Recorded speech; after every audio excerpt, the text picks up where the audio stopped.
Durante la Gran Depresión, que soy lo suficientemente viejo como para recordar, y siendo la mayor parte de mi familia de clase trabajadora desempleada, la cosa estaba mal, mucho peor subjetivamente que hoy en día. Pero existía una expectativa de que las cosas iban a ir mejorando. Había un verdadero sentimiento de esperanza. Hoy no lo hay.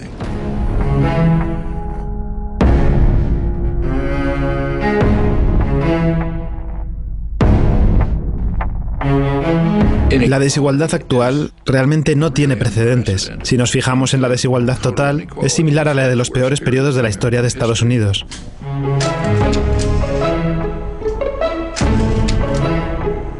Pero si echamos una mirada más detallada, la desigualdad se da por la extrema riqueza de un reducidísimo grupo de la población, una fracción del 1%.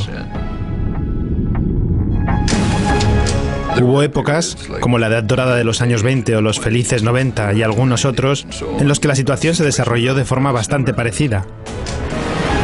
Pero este periodo es extremo, porque si nos fijamos en la distribución de la riqueza, la desigualdad viene principalmente de la riqueza extrema.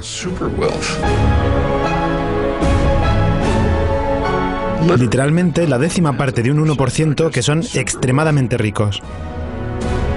No solo es extremadamente injusto por sí mismo. La desigualdad tiene consecuencias muy negativas en la sociedad como conjunto. Porque el hecho mismo de la desigualdad tiene un efecto corrosivo, nocivo, sobre la democracia.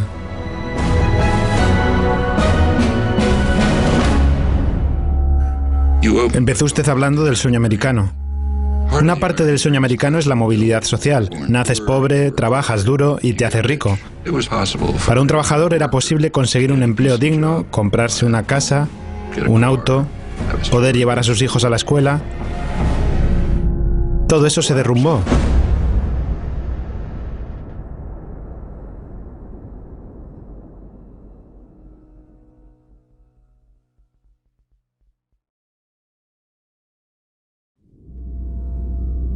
Imagine yourself in an outside position, looking for Mars. What do you see?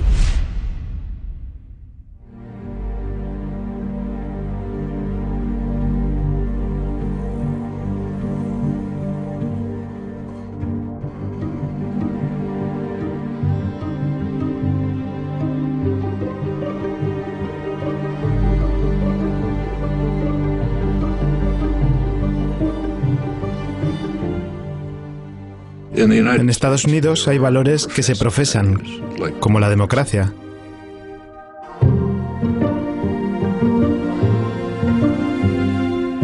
En una democracia, la opinión pública tiene alguna influencia sobre las políticas.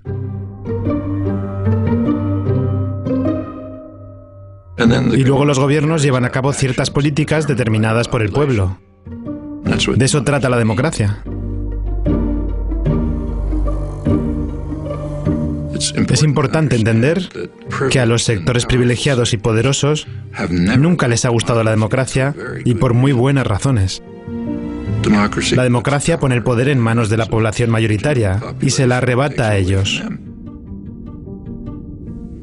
Es un tipo de principio sobre la concentración de la riqueza y el poder.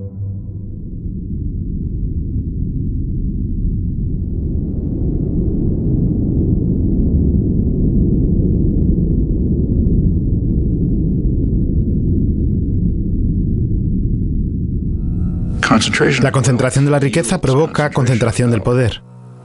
Y esto es así especialmente porque el costo de las elecciones se ha disparado, lo que ha metido a los partidos políticos en los bolsillos de las grandes corporaciones.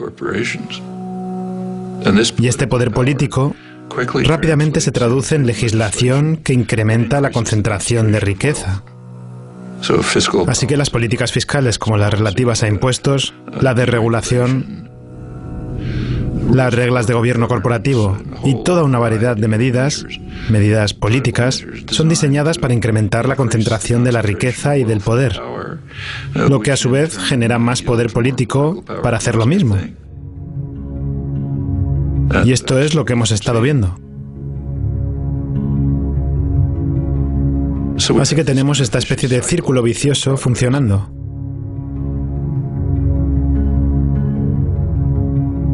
¿Sabe? De hecho, se trata de algo tan viejo que ya fue descrito por Adam Smith en 1776, si leemos el famoso libro La riqueza de las naciones. Dice que en Inglaterra los principales arquitectos de las políticas son los dueños de la sociedad, por aquel entonces los comerciantes y los fabricantes. Y ellos se aseguran de que se cuiden muy bien de sus propios intereses, independientemente del grave impacto que eso tenga para la población de Inglaterra o para otros. Actualmente no se trata de comerciantes y fabricantes, sino que son las instituciones financieras y las corporaciones multinacionales. Aquellos a los que Adam Smith llamaba los amos de la humanidad, que están siguiendo una máxima vil: todo para nosotros y nada para el resto. Ellos solo van a perseguir políticas que les beneficien y que perjudiquen a todos los demás. Y en ausencia de ninguna reacción popular generalizada, eso es básicamente lo que cabría esperar.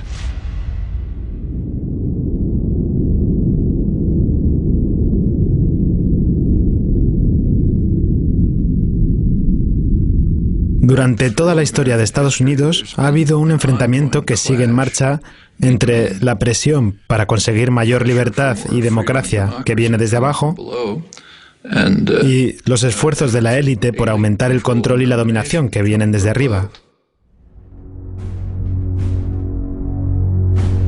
Esto se remonta a la fundación del país.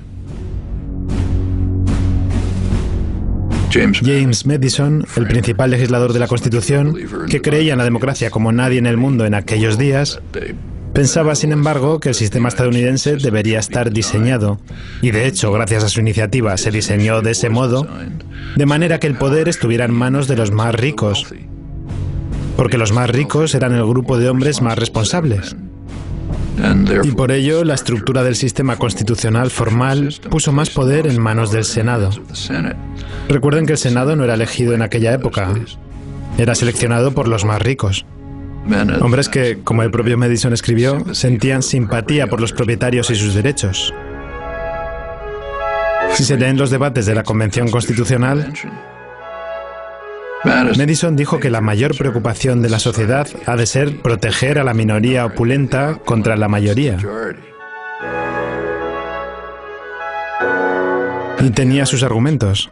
Suponiendo que todos puedan votar libremente, él decía, bueno, la mayoría de pobres se unirían y se organizarían para arrebatar la propiedad a los ricos. Y decía, eso obviamente sería injusto, así que no se puede permitir. Por lo tanto, el sistema constitucional tiene que concebirse para evitar la democracia.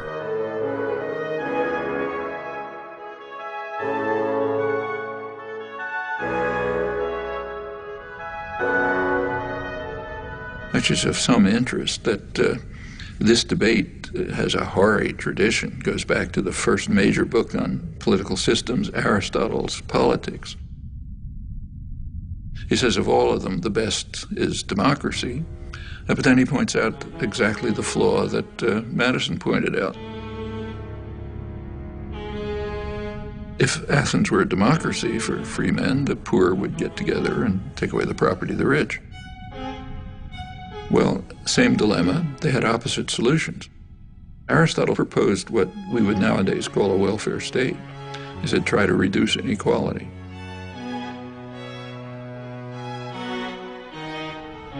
So, same problem, opposite solutions. One is reduce inequality, you won't have this problem. The other is reduce democracy.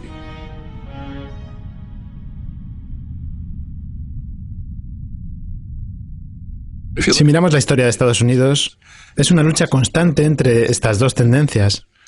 Una tendencia democratizadora que viene principalmente de la población, una presión desde abajo, y esta batalla constante se mantiene activa, con periodos de regresión y periodos de progreso. La década de 1960, por ejemplo, fue un periodo de significativa democratización.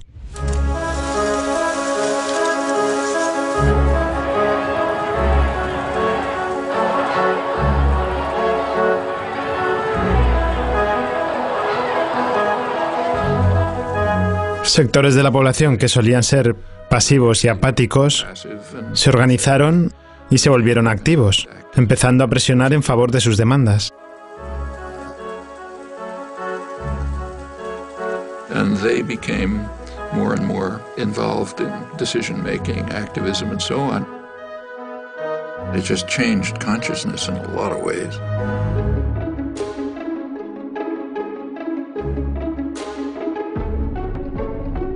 Minority rights. If democracy means freedom, why aren't our people free? If democracy means justice, why don't we have justice? If democracy means equality, why don't we have equality? Women's rights. This inhuman system of exploitation will change, but only if we force it to change, and force it together. Concern for the environment. A unique day in American history is ending, a day set aside for a nationwide outpouring of mankind seeking its own survival. Opposition to aggression. I'd say to those who criticize us for the militancy of our dissent that if they are serious about law and order, they should first provide it for the Vietnamese people, for our own black people, and for our own poor people. Concern for other people. One day we must ask the question, why are there 40 million poor people in America? When you begin to ask that question, you're raising a question about the economic system, about a broader distribution of wealth, the question of restructuring the whole of American society. These are all civilizing effects. And that caused great fear.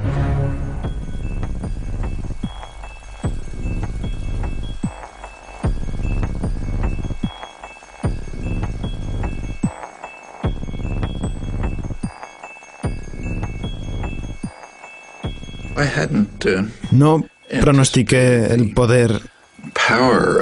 Debería haberlo hecho, pero no pronostiqué el poder de la reacción a estos efectos civilizadores de los años 60.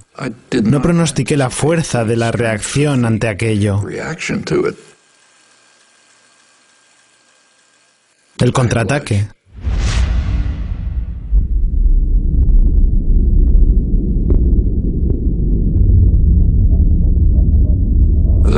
En los años 70 comenzó una enorme ofensiva empresarial concentrada y bien coordinada con el fin de contrarrestar los esfuerzos igualitarios llevados a cabo durante el mandato de Nixon.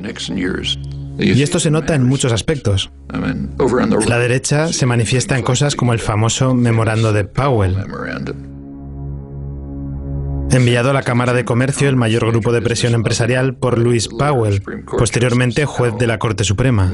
Les advertía de que el mundo empresarial estaba perdiendo el control sobre la sociedad y que era necesario hacer algo para contrarrestar estas fuerzas. Por supuesto, lo plantea en términos de defensa. Hay que defendernos ante una fuerza exterior.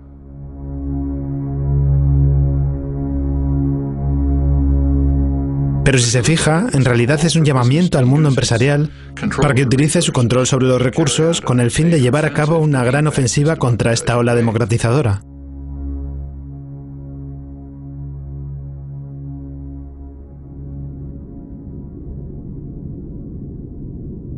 Over on the liberal side, there's something exactly similar. The first major report of the Trilateral Commission is concerned with this. It's called the Crisis of Democracy. Trilateral Commission is liberal internationalists. Their flavor is indicated by the fact that they pretty much staffed the Carter administration. They were also appalled by the democratizing tendencies of the 60s and thought we have to react to it. They were concerned that there was an excess of democracy developing. Aquellos sectores de la población que antes se mostraban pasivos y obedientes, lo que a veces se llama grupos de interés especial, comenzaron a organizarse y a entrar en la arena política. Entonces los grupos dominantes dijeron, esto ejerce demasiada presión sobre el Estado, no puede lidiar con todas esas presiones. Por lo tanto, tienen que volver a la pasividad y quedar despolitizados. Estaban especialmente preocupados por lo que pasaba a la gente joven. Los jóvenes se vuelven demasiado libres e independientes. Ninguno de nosotros actuará con violencia. Si llega a haber violencia, será responsabilidad de la policía. Ellos lo presentaron como un fallo por parte de los colegios, las universidades y las iglesias. Aquellas instituciones responsables del adoctrinamiento de los jóvenes. Son sus palabras, no las mías.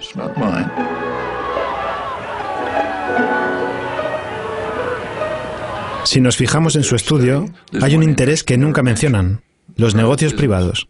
Y es lógico, ellos no representan un interés especial, sino el interés nacional, por definición. Entonces ellos no tienen problema, ellos sí pueden tener cabilderos, comprar campañas, designar ejecutivos y tomar decisiones, eso está bien. Son los demás, los grupos de interés especial, la población general, los que deben estar sometidos.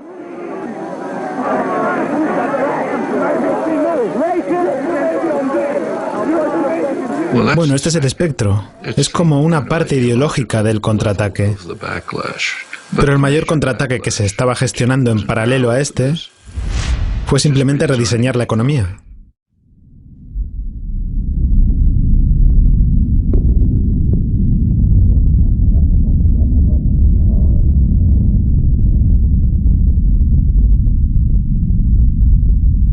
Desde los años 70 hubo un esfuerzo coordinado por parte de los amos de la humanidad y los dueños de la sociedad por cambiar la economía en dos aspectos clave. En primer lugar, incrementar el papel de las instituciones financieras como los bancos, empresas de inversión, compañías de seguros, etc. En el 2007, justo antes de la última crisis, ya tenían literalmente el 40% de los beneficios corporativos. Mucho más que en cualquier otro momento.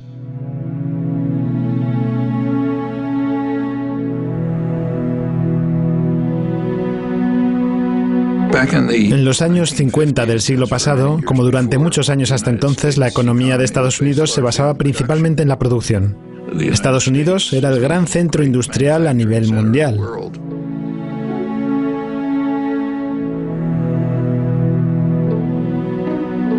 Las instituciones financieras solían ser una parte relativamente pequeña de la economía, y su función era distribuir los activos no utilizados, como los depósitos bancarios de los ahorristas, para la actividad productiva. The bank always has on hand a reserve of money received from the stockholders and depositors. On the basis of these cash reserves, a bank can create credit. So besides providing a safe place for depositing money, a bank serves a community by making additional credit available for many purposes. For a manufacturer to meet his payroll during slack selling period, for a merchant to enlarge and remodel his store, and for many other good reasons why people are always needing more credit than they have immediately available. That's a contribution to the economy. Se estableció un sistema de regulación. Los bancos se regularon.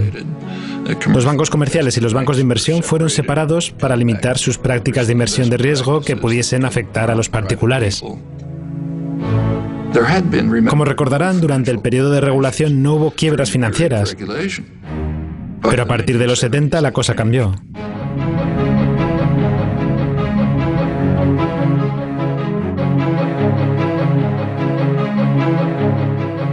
Es cuando empezó este enorme aumento de movimientos de capital especulativo, un aumento realmente astronómico. Se dio un giro muy significativo en el sector financiero, de los bancos tradicionales a las inversiones de riesgo, los instrumentos financieros complejos, las manipulaciones monetarias, etc. Cada vez más el negocio del país pasa a no ser la producción, al menos no aquí en el interior del país. El negocio principal aquí son los negocios. Esto se nota incluso en la selección de directores.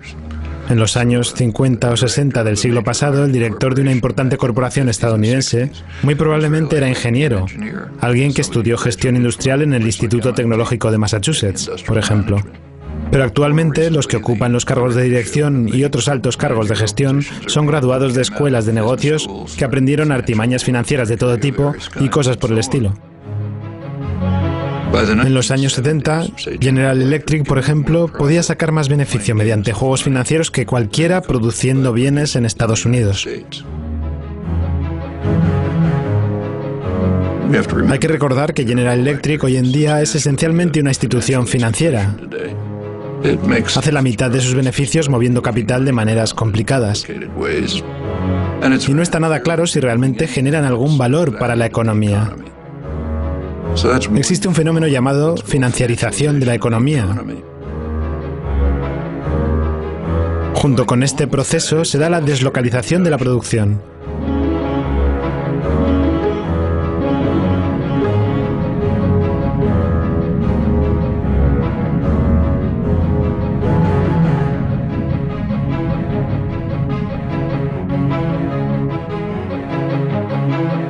El sistema comercial fue reconstruido con el objetivo explícito de poner a los trabajadores a competir entre sí en todo el mundo.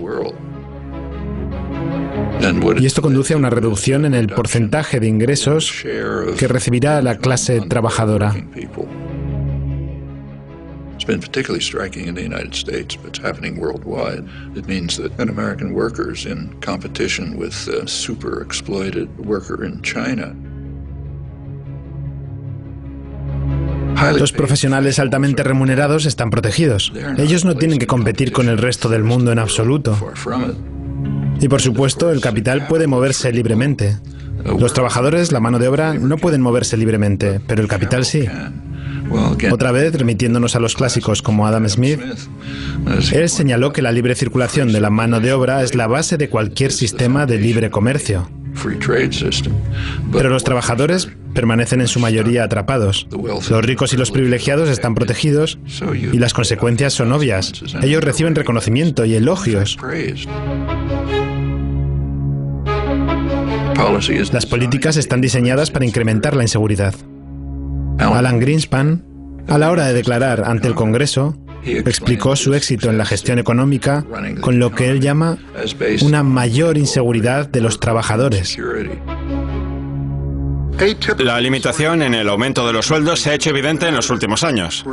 Pero, como ya he comentado con bastante detalle en mi declaración del mes pasado, considero que la inseguridad laboral desempeñó un papel dominante en este caso. Manteniendo inseguros a los trabajadores, los tienes bajo control. De este modo no van a exigir salarios decentes, ni condiciones laborales decentes, ni tampoco el derecho a la libre asociación, es decir, a formar sindicatos. Y a los dueños de la humanidad esto les va bien. Ellos van sacando beneficios. Pero para la población es devastador.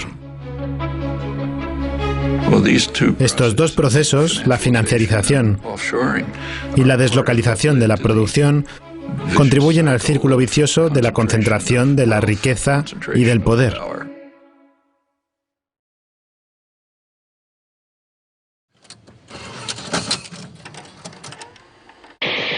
I'm Noam Chomsky. I'm on the faculty at MIT, and I've been getting more and more heavily involved in anti-war activities for the last few years.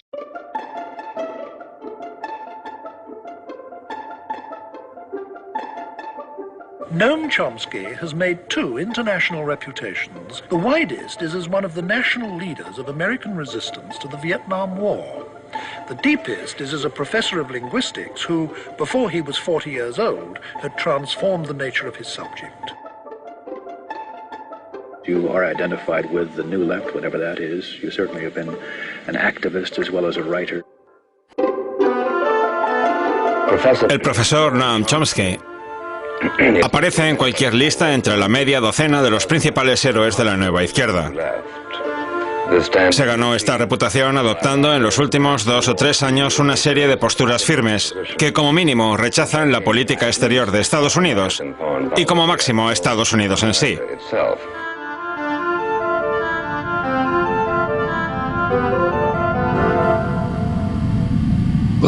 Realmente este concepto de antiestadounidense es muy interesante.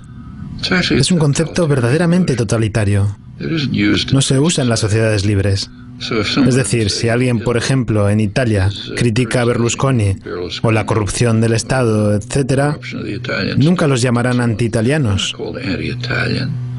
De hecho, si los llegan a llamar anti-italianos, la gente se moriría de risa en las calles de Roma o de Milán. In totalitarian states, the notion's used. So in the old Soviet Union, dissidents were called anti-Soviet. That was the worst condemnation. In the Brazilian military dictatorship, they were called anti-Brazilian. Now, it's true that in just about every society, critics are maligned, are mistreated, different ways depending on the nature of the society. Like in the Soviet Union, say, Václav Havel would be imprisoned. In a U.S. dependency like El Salvador at the same time, his counterparts would have their brains blown out by U.S.-run state terrorist forces. In other societies, they're just condemned or vilified and so on. And in the United States, yeah, there are One of the terms of abuse is anti-American. There's a couple of others, like, Marxist. There's an array of terms of abuse. But in the United States, you have a very high degree of freedom. And so if you're vilified by some commissars, who cares? You go on and do your work anyway. Este tipo de conceptos solo surgen en una cultura donde si llegas a criticar al poder estatal, y con poder estatal no solamente me refiero al gobierno, sino al poder estatal corporativo en general, entonces si criticas el poder concentrado, quiere decir que vas en contra de la sociedad, en contra de la gente. Y es bastante sorprendente que se use en Estados Unidos. Es la única sociedad democrática donde este concepto no se considera ridículo. Y esto es un síntoma de cultura elitista bastante desagradable.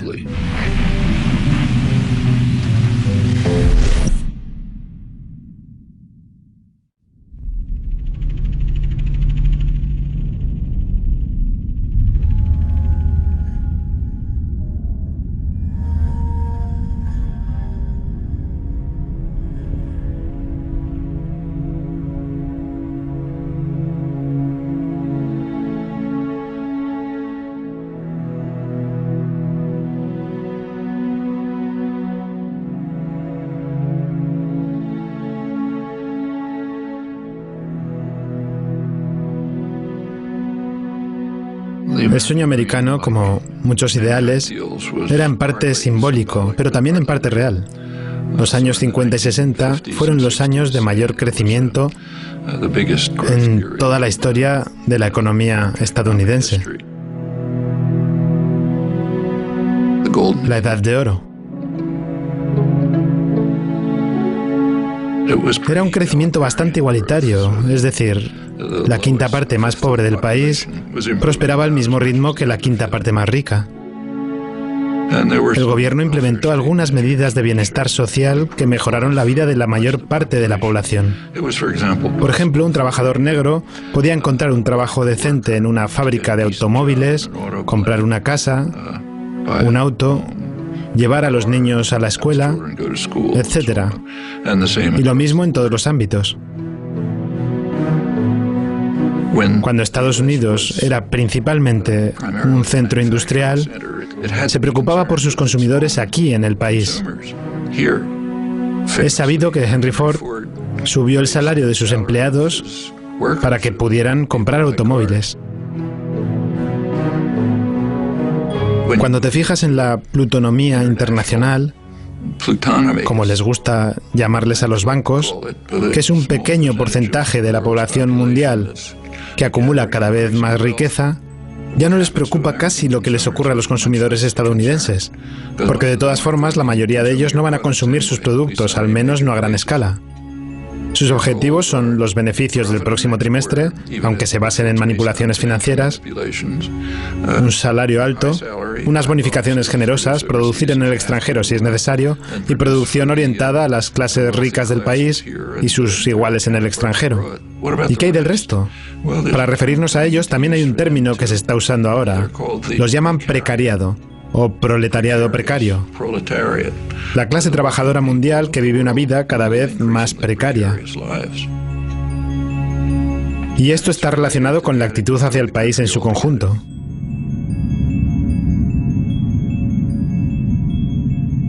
Durante el periodo de gran crecimiento económico, en los años 50 y 60, aunque en realidad fue antes, los impuestos a las personas ricas eran mucho mayores. Los impuestos a las corporaciones eran mucho mayores, al igual que los impuestos sobre los dividendos. Es decir, los impuestos sobre la riqueza eran mucho más altos. El sistema tributario se rediseñó de modo que los impuestos de los ricos bajaron y, en consecuencia, los del resto de la población crecieron.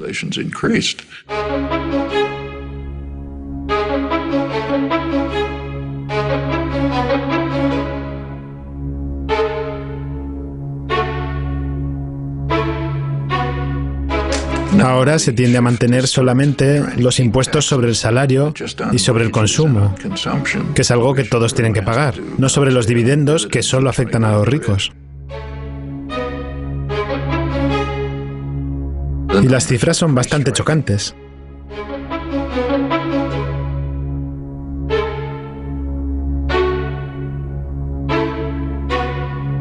Por supuesto hay un pretexto para eso. Siempre hay un pretexto. En este caso, el pretexto es que así se fomenta la inversión y se incrementa el empleo. Pero no hay ninguna prueba de ello. Si quieres fomentar la inversión, dales dinero a los pobres y a la clase trabajadora. Tienen que sobrevivir, por lo tanto gastarán sus salarios. Eso estimula la producción, estimula la inversión, aumenta el empleo, etc. Si eres ideólogo de los amos, sigues otra línea. De hecho, ahora mismo es casi absurda. Las corporaciones tienen los bolsillos repletos de dinero. De hecho, General Electric paga 0 impuestos y gana unos beneficios enormes. Los registra en otro lugar o aplaza el pago, pero no paga impuestos. Y esto es algo habitual. Las mayores corporaciones de Estados Unidos han transferido la responsabilidad de mantener a la sociedad al resto de la población.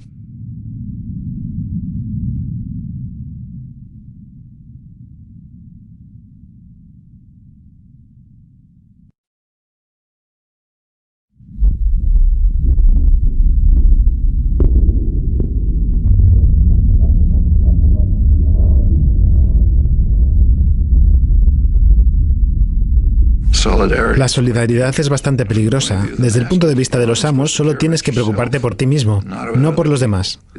Y esto difiere mucho de lo que decían las personas que, según ellos, son sus héroes, como Adam Smith, quien basó toda su postura económica en el principio de empatía, fundamental en el trato humano. Pero tienen que desarraigarlo de las mentes de las personas. Tienes que mirar por ti mismo. La máxima reza, no te preocupes por los demás. Eso funciona con los ricos y poderosos, pero es devastador para el resto. Les ha llevado mucho esfuerzo erradicar esas emociones humanas básicas de las cabezas de las personas. Hoy lo podemos ver en la forma de hacer política, por ejemplo, en cómo se atenta contra la seguridad social. La seguridad social se basa en un principio, el principio de la solidaridad. La solidaridad significa cuidar de otros. La seguridad social significa pago mis impuestos sobre la nómina para que la viuda de la otra punta de la ciudad tenga con qué vivir. Así sobrevive una importante parte de la población. A los que son muy ricos no les sirve de nada. Por eso intentan destruirla de forma coordinada. Una de las maneras de hacerlo es dejar de financiarla. ¿Quiere destruir algún sistema? Empiece por cortarle la financiación. Así no funcionará, la gente se enfadará, querrán otra cosa. Es la técnica estándar para privatizar algunos sistemas.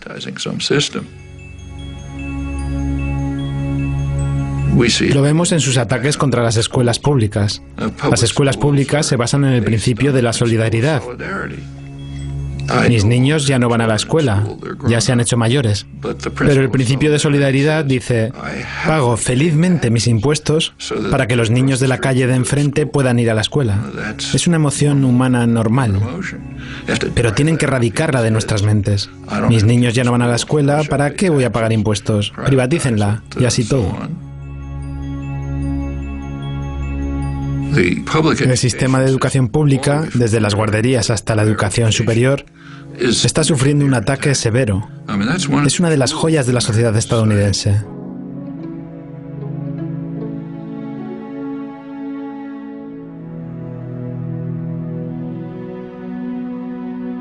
You go back to the golden age again, the great growth period in the 50s and 60s. A lot of that is based on free public education. One of the results of the Second World War was the GI Bill of Rights, which enabled veterans, and remember that's a large part of the population, and to go to college. They wouldn't have been able to otherwise. They essentially got free education. Where a community, state, or nation courageously invests a substantial share of its resources in education, the investment invariably is returned in better business and a higher standard of living. The U.S. was way in the lead in developing extensive mass public education at every level. Ahora, en más de la mitad de los estados, la financiación de las universidades proviene de las tasas de las matrículas, no del Estado. Es un cambio radical y una terrible carga para los estudiantes. Significa que si ellos no provienen de familias muy ricas, terminarán los estudios muy endeudados. Y si tienes una deuda grande, estás atrapado.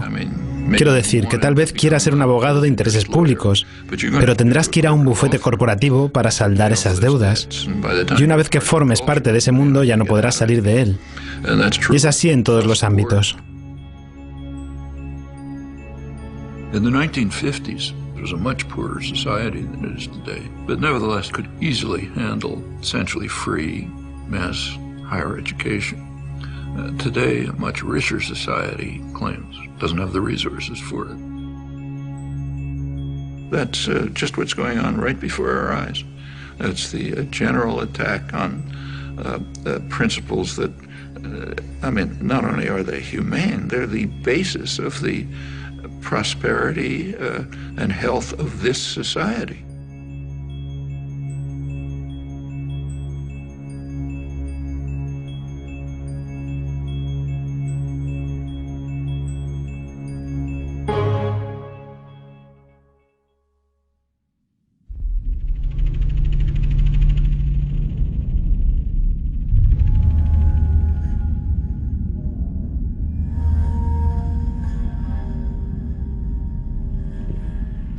Si analizamos la historia de las regulaciones, por ejemplo, la regulación ferroviaria, la financiera, etc., verán que normalmente o son impulsadas por los consorcios económicos que están siendo regulados o apoyadas por estos. La razón es que saben que tarde o temprano podrán controlar a los reguladores.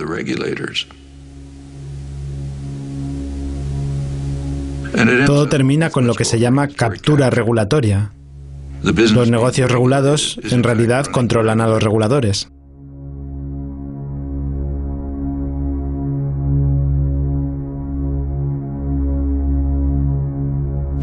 Esto llega al extremo de que los grupos de presión de los bancos son los que en realidad escriben las leyes de regulación financiera. Eso ha ocurrido a lo largo de toda la historia y, una vez más, es una tendencia bastante natural si se fijan en la distribución del poder. One of the things that expanded enormously in the 1970s is lobbying, as the business world moved sharply to try to control legislation. Business world was pretty upset by the advances in public welfare in the 60s, and in particular by Richard Nixon. It's not too well understood, but he was the last New Deal president, and they regarded that as class treachery. In Nixon's administration, you get consumer safety legislation, safety and health regulations in the workplace, the EPA, the Environmental Protection Agency. Business didn't like it, of course. They didn't like the high taxes, they didn't like the regulation, and they began a coordinated effort to try to overcome it. Lobbying sharply increased. Deregulation began with a real ferocity. There were no financial crashes in the 50s and the 60s because the regulatory apparatus of the New Deal was still in place. As it began to be dismantled under business pressure and political pressure, you get more and more crashes.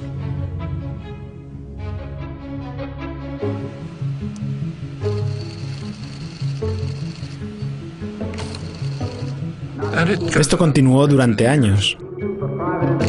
Empezó en los 70 y en los 80 fue cuando se disparó. Se pidió al Congreso que aprobara garantías de préstamos federales de entre 1.000 y 1.500 millones de dólares para una empresa automotriz. Pues bien, todo esto es bastante seguro, teniendo en cuenta que saben que el gobierno va a ir al rescate. Fíjense, por ejemplo, en Reagan. En lugar de dejarles que pagaran el precio, Reagan rescató a los bancos como el Continental Illinois, el mayor rescate en la historia de Estados Unidos hasta aquel momento. De hecho, terminó su legislatura con una enorme crisis económica, la crisis de ahorros y préstamos, y el gobierno intervino y lo rescató.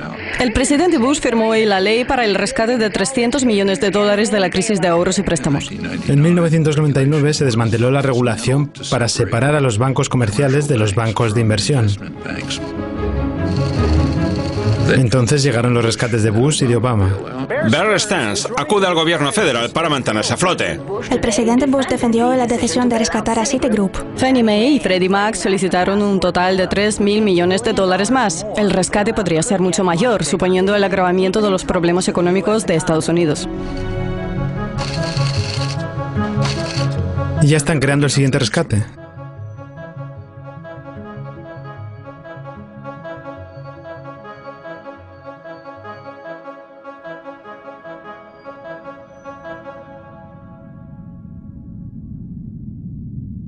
Cada vez que esto ocurre, se recurre a los contribuyentes para rescatar a aquellos que crearon la crisis, que con cada vez más frecuencia son las grandes instituciones financieras. En una economía capitalista no debería ocurrir eso. En un sistema capitalista se eliminaría a los inversores que realizaran inversiones de riesgo. Pero los ricos y poderosos no quieren un sistema capitalista. Quieren poder ir corriendo a papá Estado tan pronto como están en problemas y ser rescatados por el contribuyente. A eso es a lo que se llama demasiado grande para caer. Hay premios Nobel en economía que están completamente en desacuerdo con el camino que estamos siguiendo. Gente como Joe Stiglitz, Paul Krugman y otros, y nadie ni tan siquiera les ha consultado. Las personas elegidas para solucionar la crisis son aquellos que la crearon. La gente de Robert Rubin, la gente de Goldman Sachs.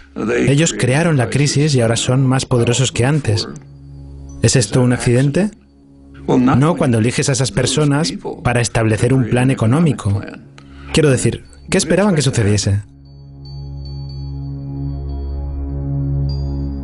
Mientras tanto, para los pobres, se deja que prevalezcan las leyes del mercado, que no esperen ninguna ayuda por parte del gobierno. El gobierno es el problema, no la solución, y así todo. Eso esencialmente es el neoliberalismo. Tiene este carácter dual que tiene sus orígenes en la historia económica. Una serie de reglas para los ricos y una serie de reglas opuestas para los pobres. There's nothing surprising about this. It's exactly the dynamics you'd expect. And if the population allows it to proceed, it's just going to go on like this until the next crash, which is so much expected that credit agencies, which kind of evaluate the status of firms, are now counting into their calculations the taxpayer bailout that they expect to come after the next crash. Which means that the beneficiaries of these credit ratings, like the big banks, they can borrow money more cheaply, they can push out smaller competitors, and you get more and more concentration. Everywhere you look, policies are designed this way, which should come as absolutely no surprise to anyone. Eso es lo que sucede cuando pones el poder en manos de un reducido sector de ricos que se dedica a incrementar su propio poder, tal y como era de esperar.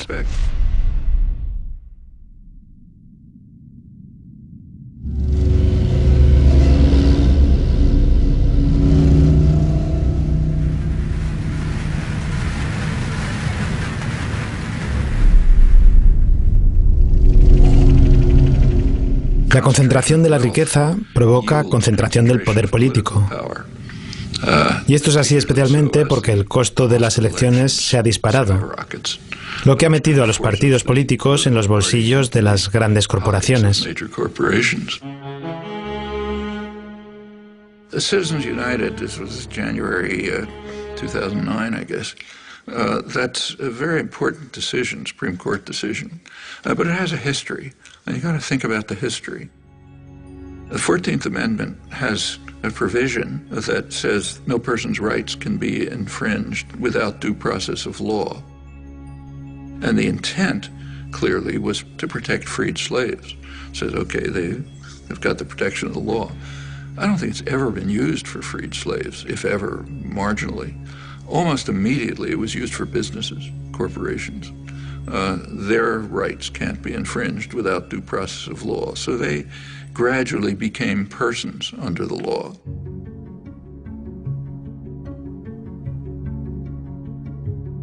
Las corporaciones son ficciones legales creadas por el Estado.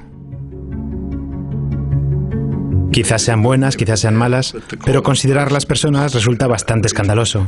Consiguieron derechos individuales hace aproximadamente un siglo y eso se extendió a lo largo del siglo XX. Les otorgaron derechos a las corporaciones que van más allá de los que tiene cualquier persona. Así que si, por ejemplo, General Motors invierte en México, obtienen derechos nacionales, los mismos derechos que una empresa mexicana. Y mientras que la noción de persona se amplió para incluir a las corporaciones, también se restringió. Si nos tomamos la 14ª enmienda al pie de la letra, ningún extranjero indocumentado puede ser privado de sus derechos si se le considera una persona. Extranjeros indocumentados que están viviendo aquí y construyendo nuestros edificios, arreglando nuestros jardines y todo eso. Ellos no son personas. Pero General Electric sí es una persona inmortal y superpoderosa. Esta perversión de la moral elemental y del significado obvio de la ley es increíble. En la década de 1970, los tribunales decidieron que el dinero es una forma de expresión. En el proceso de Buckley contra Valeo, si avanzamos a lo largo de los años, llegamos hasta Ciudadanos Unidos, que dice que el derecho a la libertad de expresión de las corporaciones, principalmente su derecho a gastar tanto dinero como quieran, no puede limitarse. Miren lo que eso significa. Significa que las corporaciones, que de todos modos ya han estado comprando bastantes elecciones, ahora son libres de hacerlo sin prácticamente ninguna restricción. Es un tremendo ataque contra lo que queda de la democracia. It's very interesting to read the rulings, like Justice Kennedy's swing vote. His ruling said, well, look, after all, CBS is given freedom of speech. They're a corporation. Why shouldn't General Electric be free to spend as much money as they want? I mean, it's true that CBS is given freedom of speech, but they're supposed to be performing a public service. That's why. That's what the press is supposed to be. General Electric is just trying to make money for the chief executive and some of the shareholders.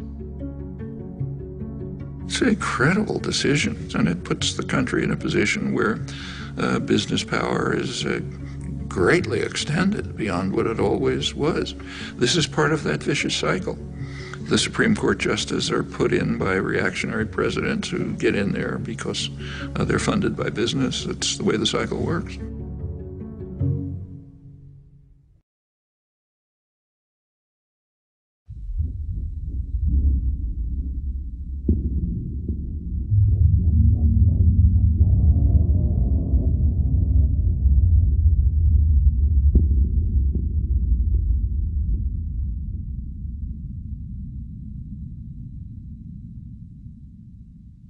Existe una fuerza organizada que ha tenido muchos defectos, pero que, con todos sus defectos, ha estado tradicionalmente al frente de los esfuerzos por mejorar la vida de la población general.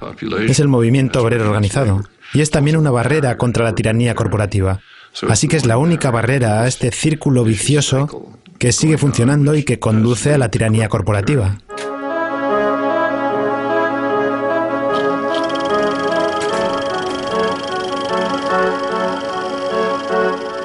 Una de las principales razones del ataque concentrado, casi fanático, contra los sindicatos, el movimiento obrero organizado, es que son una fuerza democratizadora. Proporcionan una barrera para defender los derechos de los trabajadores, pero también los derechos populares en general.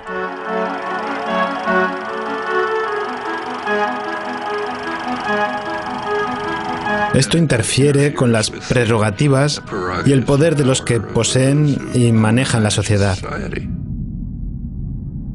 I should say that anti-union sentiment in the United States among elites is so strong that the fundamental core of labor rights, the basic principle in the International Labor Organization, is the right of free association, which would mean the right to form unions. The U.S. has never ratified that. So I think the U.S. may be alone among major societies in that respect. It's considered so far out of the spectrum of American politics, it literally has never been considered. Recuerden que la clase obrera en Estados Unidos tiene una historia larga y muy violenta en comparación con otras sociedades similares. Pero el movimiento obrero había sido muy fuerte. Sin embargo, para los años 20, en una época bastante semejante a la de hoy, este movimiento fue prácticamente aplastado. La huelga de camioneros alcanzó su apogeo con unos fuertes disturbios que han causado numerosas víctimas. Las calles de la ciudad han registrado violentos enfrentamientos donde 3.000 manifestantes sindicales luchan contra 700 policías. Armas, gas lacrimógeno, garrotes y puñetazos causaron más de 80 personas heridas y 2 muertos. A mediados de los años 30, el movimiento comenzó a reconstruirse. El propio Franklin Delano Roosevelt se mostraba a favor de una legislación progresista que se crearía en beneficio de la sociedad en general. Pero tenía que hacer que fuera aprobada de alguna manera. Entonces les dijo a los dirigentes sindicales y a otros: oblíguenme a hacerlo. Sus palabras significaban: salgan a la calle y manifiéstense, organícense, protesten, desarrollen el movimiento obrero. Cuando haya suficiente presión popular, seré capaz de hacer aprobar la legislación que ustedes quieren. No apoyo el regreso a aquella definición de libertad bajo la cual durante muchos años las personas libres poco a poco fueron destinadas al servicio de unos pocos privilegiados. Prefiero la definición de libertad más amplia. Entonces, a mediados de los años 30, hubo una especie de combinación entre un gobierno favorable y un activismo popular muy importante. Hubo acciones sindicales, hubo huelgas de brazos caídos que atemorizaron mucho a los propietarios. Tienen que comprender que la huelga de brazos caídos está a un paso de decir: no necesitamos jefes, podemos gestionar esto nosotros mismos.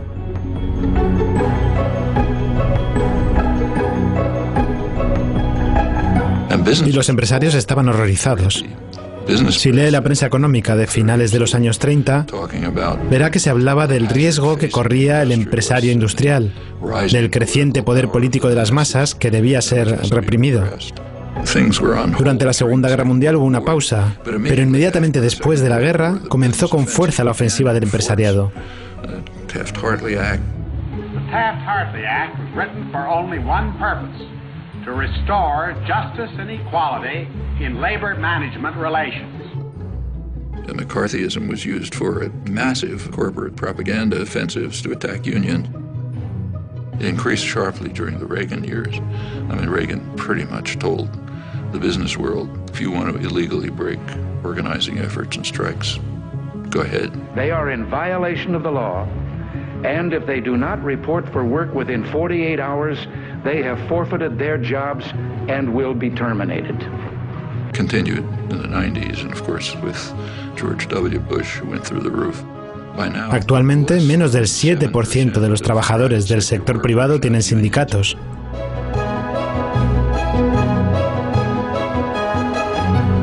Como consecuencia, se ha disuelto la resistencia habitual a la ofensiva llevada a cabo por nuestra clase empresarial, que tiene una fuerte conciencia de clase. Now, if you're in a position of power, you want to maintain class consciousness for yourself, but eliminate it everywhere else.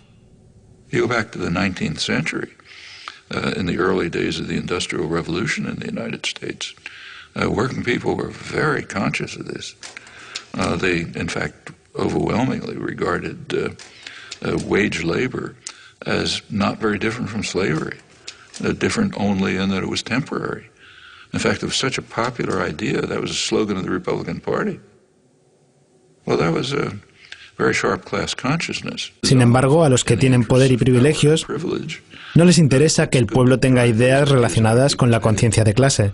No quieren que ellos sepan que pertenecen a la clase oprimida.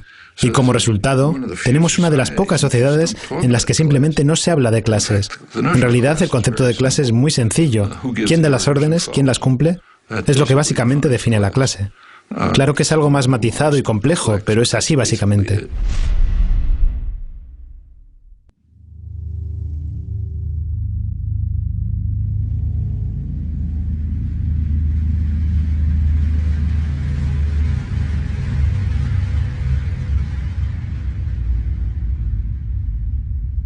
La industria de relaciones públicas, el sector publicitario, que se dedica a crear consumidores, es un fenómeno que se desarrolló en los países más libres, en Gran Bretaña y en Estados Unidos.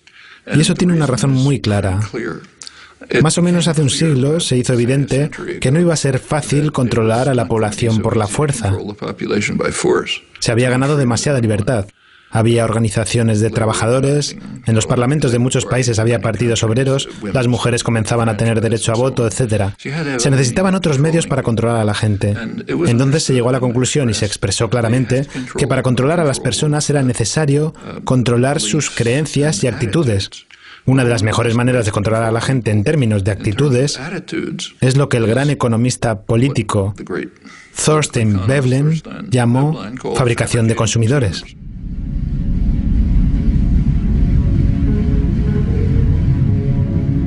Si alguien puede fabricar un producto, hacer creer a la gente que un bien es imprescindible para darle sentido a su vida, se verán atrapados en el rol de consumidor. En la prensa económica de los años 1920 se hablaba de la necesidad de dirigir la atención de las personas hacia el lado superficial de la vida, hacia cosas como el consumo de moda, para mantenerlos alejados de otros asuntos. You find this doctrine all through progressive intellectual thought, like Walter Lippmann, the major progressive intellectual of the 20th century. He wrote famous progressive essays on democracy, in which his view was exactly that. The public must be put in their place so that the responsible men can make decisions without interference from the bewildered herd. There to be spectators, not participants, then you get a properly functioning democracy. Straight back to Madison and on to Powell's memorandum and so on. And the advertising industry just exploded with this as its goal, fabricating consumers.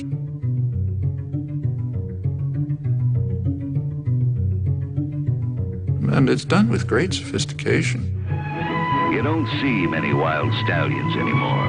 He's one of the last of a wild and very singular breed. Come to Marlboro Country. El ideal es en realidad lo que se ve hoy en día. Por ejemplo, cuando las adolescentes, si tienen una tarde de sábado libre, van a un centro comercial en vez de a una biblioteca o a cualquier otro lugar.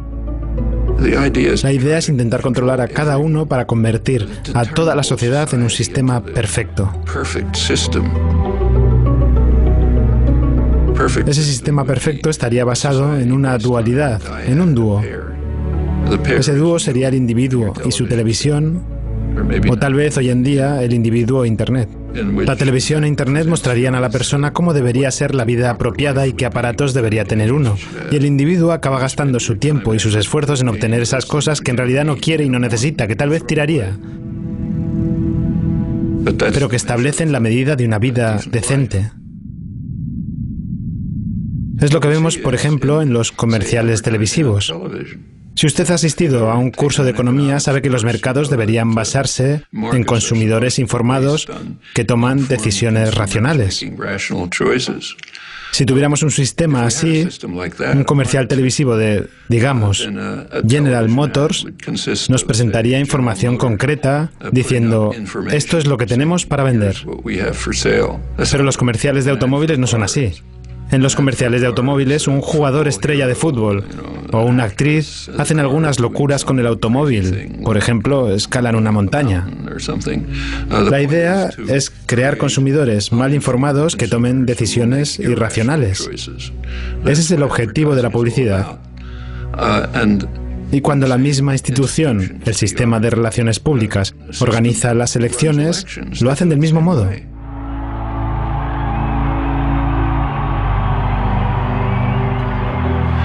Ellos quieren crear un electorado mal informado que haga elecciones irracionales, muchas veces contra sus propios intereses. Y lo vemos cada vez que ocurren extravagancias de este tipo. Justo después de las elecciones en Estados Unidos, el presidente Obama ganó un premio de la industria publicitaria por la mejor campaña de publicidad. Aquí no se difundió, pero la prensa económica internacional habló de la euforia de los ejecutivos. Decían, hemos estado vendiendo y promoviendo candidatos como si fueran dentífrico desde Reagan. Y este es nuestro mayor logro. Normalmente no estoy de acuerdo con Sarah Palin, pero cuando se burla de lo que llama aquellas cositas de cambio y de esperanza, tiene razón. Ante todo, Obama en realidad no prometió nada. En su mayor parte es toda ilusión. Basta ver la retórica de la campaña electoral en la cual hay poca discusión de cuestiones políticas, para lo que hay un buen motivo, porque la opinión pública sobre las políticas a aplicar es muy diferente de lo que quieren los líderes de los dos principales partidos y sus patrocinadores financieros. Las políticas están cada vez más centradas en los intereses privados de los financiadores de las campañas electorales y el público queda marginado.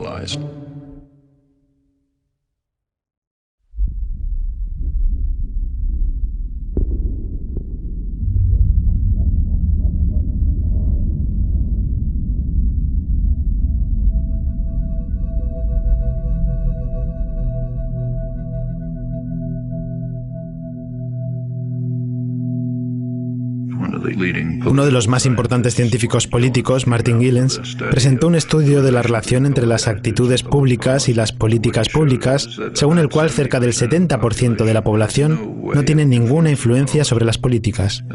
Lo mismo puede pasar en cualquier otro país. Y la gente lo sabe. Como resultado de esto, la población está indignada, frustrada, odia las instituciones. No está actuando de forma constructiva para intentar responder a esto. Hay movilización y activismo populares, pero van en una dirección muy autodestructiva. Están tomando la forma de una furia sin objetivo preciso, de ataques de unos contra otros y contra grupos vulnerables. Eso es lo que pasa en casos como este. Eso corroe las relaciones sociales, pero ese es el objetivo. El objetivo es que las personas se odien y se teman unas a otras, que piensen solo en sí mismas y no hagan nada por nadie más. Y eso se puede ver de forma sorprendente cada 15 de abril. El 15 de abril, el día en que pagas los impuestos, se mide lo democrática que es la sociedad. Si la sociedad fuese realmente democrática, el 15 de abril sería un día de celebración. Sería un día en el que la población se reúne y decide cómo financiar los programas y actividades que se han formulado y acordado.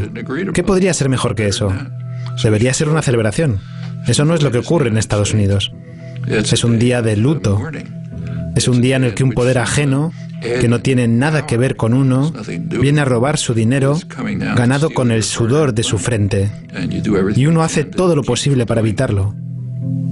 Esto es una especie de medida, al menos en la conciencia popular, de cómo está funcionando la democracia en realidad. No muestra una imagen demasiado atractiva.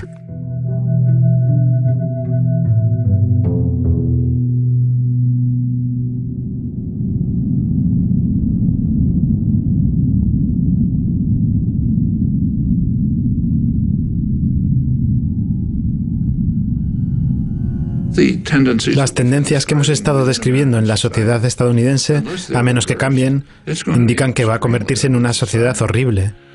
Quiero decir, una sociedad basada en la vil máxima de la que hablaba Adam Smith. Todo para mí, nada para el resto.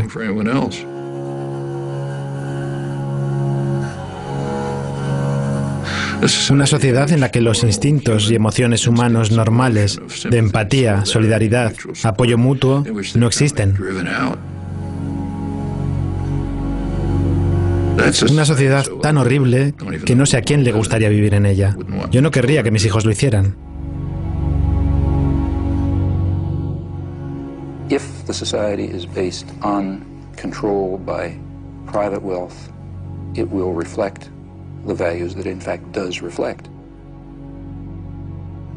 The value that is greed and the desire to maximize personal gain at the expense of others. Now, any society, maybe a small society based on that principle is ugly, but it can survive. A global society based on that principle is headed for massive destruction.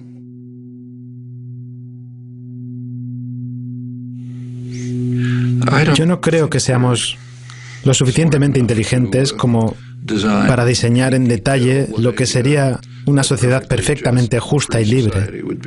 Podemos guiarla y, más importante aún, podemos preguntar cómo podemos progresar en esa dirección.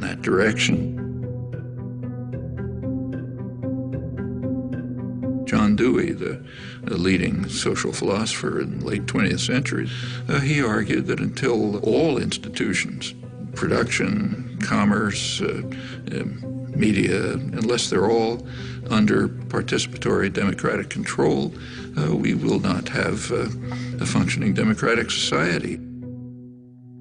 As he put it, policy will be the shadow cast by business over society. Well, that's essentially true.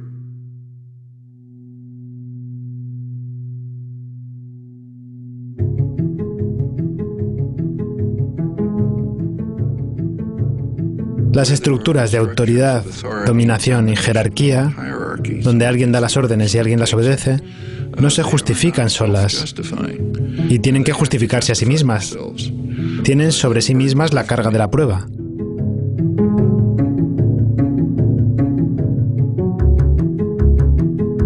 Si se las mira detalladamente, por lo general no pueden justificarse a sí mismas. Y si no pueden, tenemos que desmantelarlas. Hay que tratar de expandir el dominio de la libertad y la justicia mediante el desmantelamiento de esa forma de autoridad ilegítima. Y de hecho, el progreso de los últimos años, que afortunadamente todos reconocemos como progreso, ha sido precisamente eso.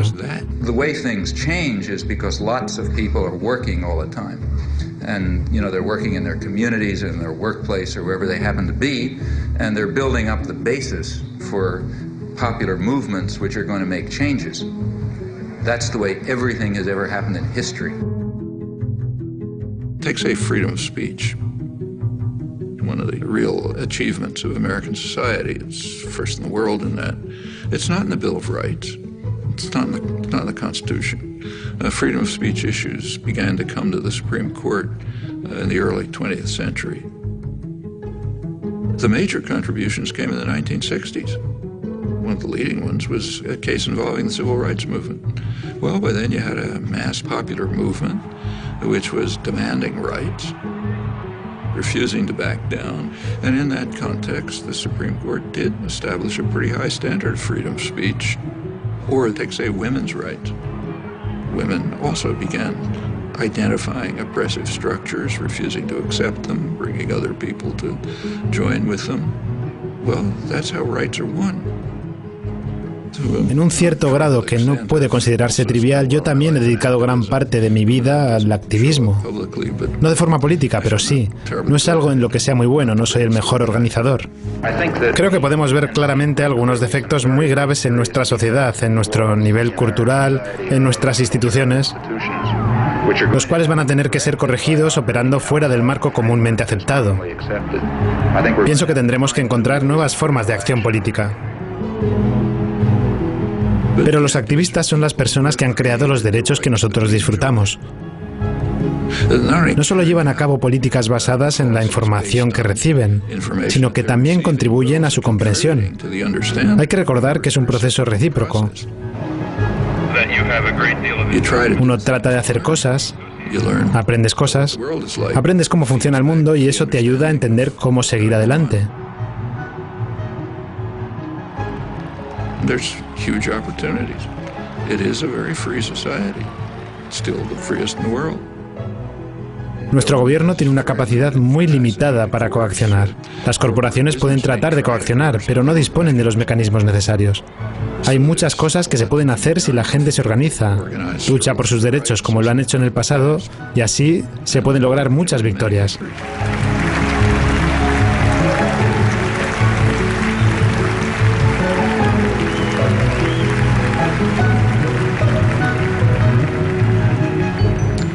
Un gran amigo mío durante muchos años, el fallecido Howard Zinn,